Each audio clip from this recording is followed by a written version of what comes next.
Olá pessoal, então nós vamos começar agora o estudo do segundo sentido, né, humano mais importante em termos de processamento de informação, em particular em situação de trabalho, que é o nosso foco, que é a audição. Então nós vamos seguir um roteiro semelhante àquele roteiro que nós seguimos com o estudo que fizemos da visão.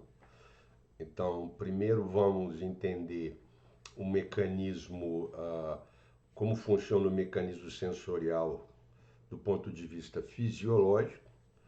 Vamos buscar entender também um pouco da física do som. Possivelmente vocês já tenham parte desse conhecimento que veio né, do segundo grau, etc.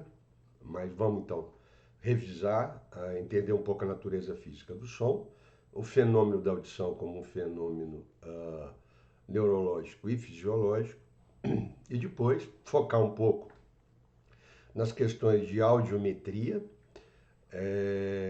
representação matemática do som, e, por fim, vamos atentar um pouco no que a legislação brasileira, no caso as normas regulamentadoras falam ou têm a recomendar sobre exposição laboral, exposição em situação de trabalho em ruído, como isso é regulado, esse tipo de exposição, e finalmente entender um pouco dos efeitos sobre a saúde auditiva daqueles trabalhadores que ficam expostos a sons de alta intensidade por muito tempo, exposição crônica, certo? Então, primeiro, pessoal, algo bem básico. Então, do que se trata, o que nós estamos falando aqui, né? Então, vamos recordar um pouco alguns conceitos. Então, como a luz, como a visão, a audição também pode ser entendida como um fenômeno ondulatório, só que aí, claro que há necessidade de um meio físico para que essa onda sonora se propague, ao contrário da visão, que não depende de nenhum suporte material para que as ondas eletromagnéticas, em particular aquela faixa da radiação eletromagnética que nós chamamos de luz, que é capaz de excitar nossas células, né, fotossensíveis, aconteça o fenômeno da visão, e o fenômeno da audição é um mecanismo bem diferente. Vocês vão ver, é um mecanismo muito, muito interessante. Eu considero até mais complexo, mais interessante do que a visão, né? Sou eu que considero isso. Vocês vão entender o que eu estou querendo dizer com isso, né? Mas, então, pessoal, basicamente, vocês estão vendo aqui nessa ilustração, o que é o som? Né? Primeiro, de novo, né, o som também é um conceito centrado nas pessoas, no ser humano. Podemos dizer que é um conceito antropomorfizado. Por quê? Porque da mesma forma que a visão acontece num pequeno espectro da radiação total eletromagnética, o som também, o fenômeno auditivo acontece também num pequeno espectro da, da frequência possível de produção de ondas, de perturbações nesse meio. E nós já vamos ver qual que é essa faixa, certo? Na visão, vocês lembram, de 400 a 700 nanômetros, né, bilionésimos de metro, e aí a gente media o comprimento de onda. Ah, no caso da audição, nós vamos medir a faixa, mensurar essa faixa audível em termos de frequência desse som. Tá? Então, voltando aqui para essa ilustração, aqui nós temos uma fonte sonora, que é um alto-falante, ou seja, são placas que ficam gerando, propulsionando o ar, da mesma forma como eu estou falando agora, algo que vibra, que no caso minhas pregas vocais, o ar que vem lá propulsionado pelo pulmão, ele sobe e as pregas vocais vibram. E quando essa vibração acontece, como está acontecendo agora, numa certa intensidade, numa certa frequência, as pessoas conseguem me ouvir, vocês conseguem me ouvir, certo? Então aqui, voltando aqui para a ilustração, pessoal, esse alto-falante está provocando ondas no meio, que no caso é o meio que nos interessa, que é o ar, certo? Essa propulsão, essa vibração, ela provoca que as moléculas desse meio, no ar, elas se encontrem, se choquem e se afastem. Encontrem, se choquem e se afastem. Então, essa movimentação das moléculas cria picos de pressão e depressão. Pressão e depressão. Quando elas se afastam, a pressão cai. Se a gente colocar, né, um medidor de pressão aqui em cada ponto, por exemplo, nesse ponto aqui que vocês estão vendo, olha, esse som está sendo representado por uma onda, por uma onda senoidal, e aqui o pico, quando as partículas estão próximas, ocorre um aumento da pressão. E quando essas partículas se afastam, como aqui vocês podem ver, é um ponto de depressão, de rarefação daquele meio, a pressão cai. Então, esse movimento do meio cria uma onda, e aí a analogia mais simples é a gente ver, por exemplo, uma onda, você joga uma pedra no lago, né, aquelas ondas concêntricas que acontecem, né, que a gente pode ser observado. Então, é esse mesmo fenômeno que vai gerar, se atingir uma determinada intensidade, um número de vibrações por minuto, uma determinada frequência, vai provocar o fenômeno da audição quando, da mesma forma, vamos fazer sempre uma ligação com a visão que nós já estudamos, né?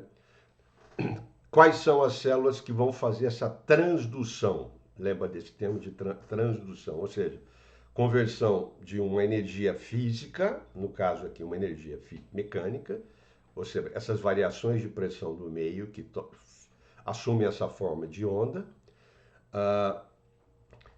Essa variação de pressão ela vai percorrer um caminho bem complicado, muito interessante, e quando chegam naquelas células nervosas lá no ouvido interno, elas provocam o disparo dessas células, provocam os potenciais de ação desse tipo muito particular de célula nervosa. Isso gera pulsos, aqueles pulsos eletroquímicos, que é da mesma forma com a visão, e isso é conduzido pelo nervo auditivo até o centro primário de decodificação do som no nosso cérebro, no caso, no lobo parietal, já vamos entender aonde, tá? Então, lembra aquela ideia da lei da energia nervosa específica? Então, o tipo de energia nervosa gerada pela visão ou pelo fenômeno da audição, ou do tato, ou de qualquer outro sentido humano, é o mesmo. São cadeias, sinapses, cadeias de neurônios que vão propagando essa informação na forma daqueles pulsos eletroquímicos até ser decodificado. Então, o fato da gente estar escutando algo e não estar vendo ou sentindo o tato depende da região no nosso córtex cerebral onde essa informação foi entregue. Essa é a lei da energia nervosa específica que a gente havia comentado, certo? Ainda na ilustração, pessoal, olha, nós temos aqui uma onda de baixa frequência, vocês veem que os picos eles estão afastados. Frequência, vamos lembrar, é medida em Hertz. Então, por exemplo, essa onda aqui pode ser uma onda, sei lá, de 10 Hz. Só tem um componente de frequência, então é chamado de um tom simples, né? Um tom puro. Aqui já uma onda de frequência maior, tá vendo? Os picos estão mais próximos. E aí, o que eu chamo de intensidade, que depois nós vamos traduzir como volume, altura, em termos de percepção, né, auditiva, essa é uma onda seria de baixa intensidade, sei lá, por exemplo, 100 decibéis, depois nós vamos entender o que significa isso. E aqui vocês estão vendo pela altura da onda, uma onda de alta intensidade, sei lá, 120 decibéis. Né? 100 decibéis já seria muito, desculpa. Vamos dizer assim, 30 decibéis essa, 100 decibéis já é muito alto, tá? Então é isso, pessoal. E também, como a gente costuma fazer, vamos assistir uma pequena animação, né, de novo, da TED ED, esses vídeos educacionais muito bacanas, muito bem feitos, como uma introdução a esse tema. Depois a gente retoma a nossa conversa aqui, pessoal. Então, só um minuto.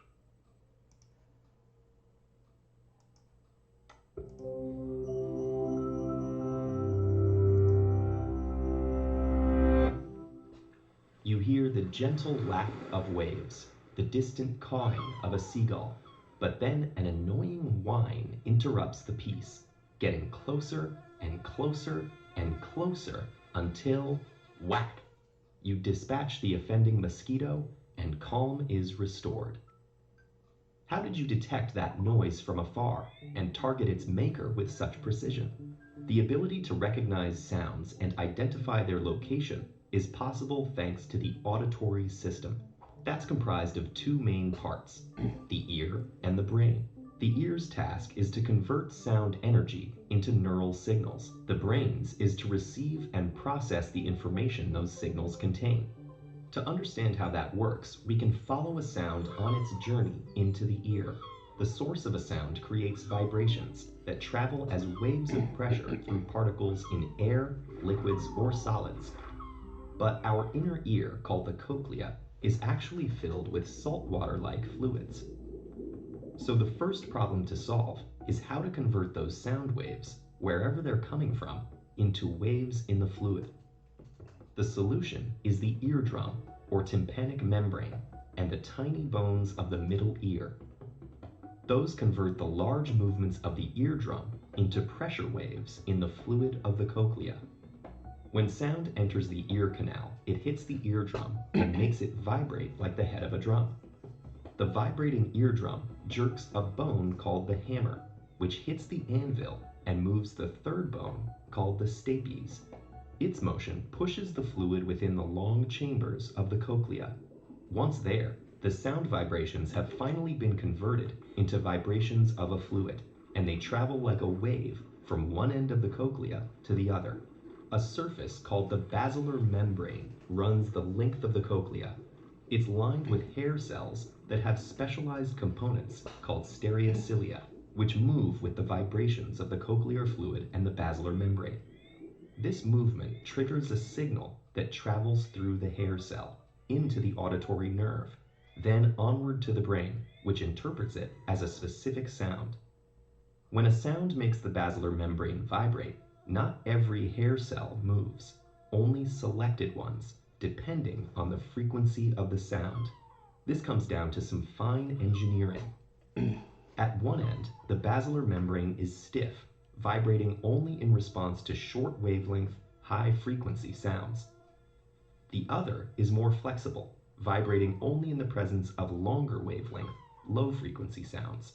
So the noises made by the seagull and mosquito vibrate different locations on the basilar membrane, like playing different keys on a piano. But that's not all that's going on. The brain still has another important task to fulfill, identifying where a sound is coming from. For that, it compares the sounds coming into the two ears to locate the source in space. A sound from directly in front of you will reach both your ears at the same time. You'll also hear it at the same intensity in each ear. However, a low-frequency sound coming from one side will reach the near ear microseconds before the far one, and high-frequency sounds will sound more intense to the near ear because they're blocked from the far ear by your head. These strands of information reach special parts of the brainstem that analyze time and intensity differences between your ears. They send the results of their analysis up to the auditory cortex.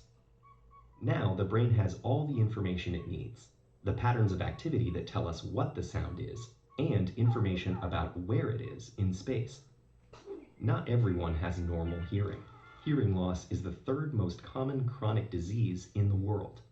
Exposure to loud noises and some drugs can kill hair cells, preventing signals from traveling from the ear to the brain. Diseases like osteosclerosis freeze the tiny bones in the ear so they no longer vibrate. And with tinnitus, the brain does strange things to make us think there's a sound when there isn't one.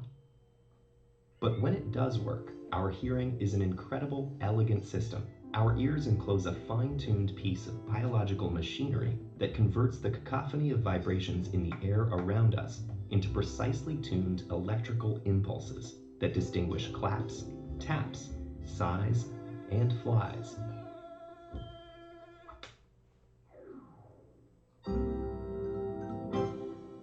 Dive deeper into the complex world of your senses with this playlist.